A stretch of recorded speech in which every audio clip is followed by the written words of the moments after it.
ரெட்டை வேடமா? சர்ச்சில் வந்தால் சந்தோஷமாக இருப்பது, வீட்டில் போனோடனே சங்கடத்தோடு இருப்பது, இதற்கெல்லாம் ஒரு அடிப்படை காரணம்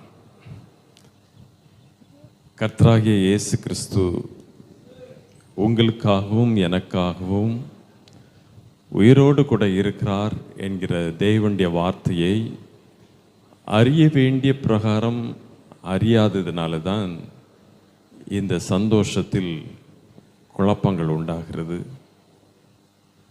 கர்த்தராகிய இயேசு கிறிஸ்து சொன்ன மிகவும் ஒரு அருமையான வார்த்தை, எனக்கு ரொம்ப பிடித்தமான வார்த்தை.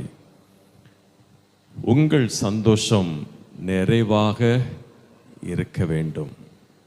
அது மட்டுமல்லாமல் அதுக்கு அடுத்த வார்த்தை சொல்லப்பட்டிருக்கிறது, உங்களுடைய சந்தோஷம் நிலைத்து இருக்க வேண்டும்.